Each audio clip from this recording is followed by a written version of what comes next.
To the Courier Mail now, Miles versus the elites. You thought you'd never see this. Labor taking a dig at the Greens. We thought you were your favourite bedfellows.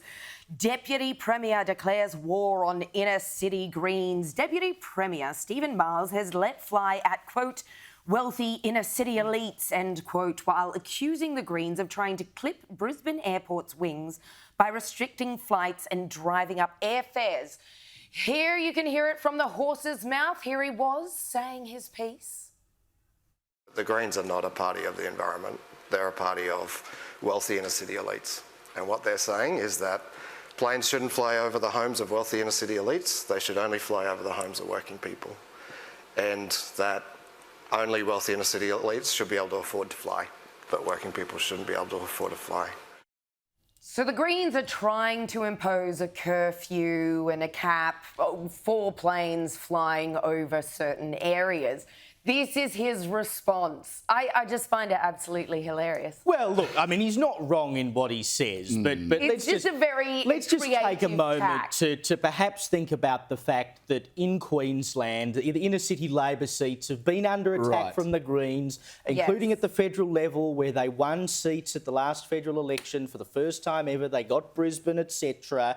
They're worried. That's what this is about. He's not wrong, but it's all about self-preservation. Well, it's more than self-preservation. It's about self-promotion, because there's been a lot of leadership speculation in Queensland.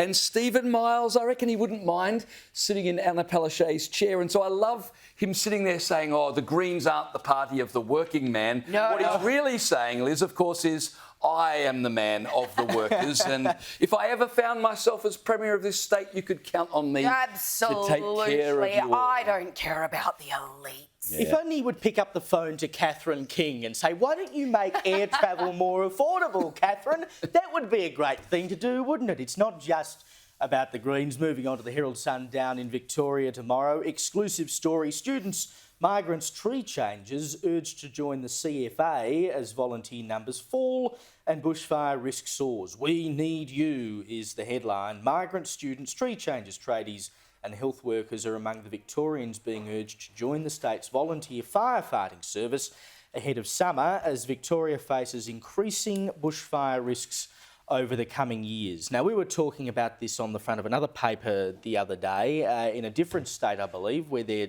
having similar troubles getting people to sign up to the CFS and the SES and all the other bodies. Again, the question I ask, how do we actually get these people to sign up? Because if this is a phenomenon we are seeing across the country because we don't volunteer in the way we used to, how do you turn the dial on that? Can I make a confession? When I read this headline, students, migrants, tree changers urged, I've heard of tree huggers. I didn't know what I'm thinking. Do they want people working at nurseries to come and volunteer for that? Is that someone who moves to the country for trees? Yes, tree changers are people who got the willies with Daniel Andrews during the pandemic and moved out of Melbourne so they wouldn't be locked down incessant.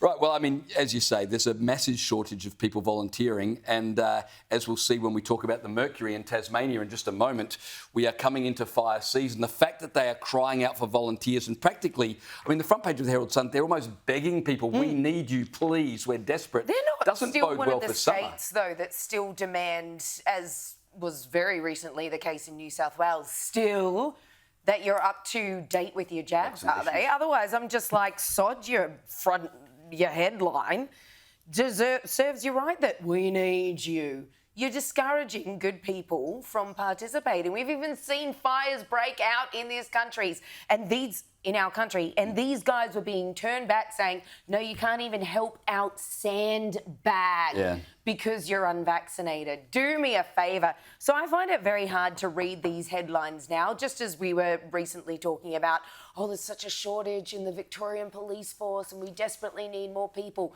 You brought it upon yourself and any pain that comes as a result is on your hands. So instead of the headline saying we need you, it should say now we need you. Yeah.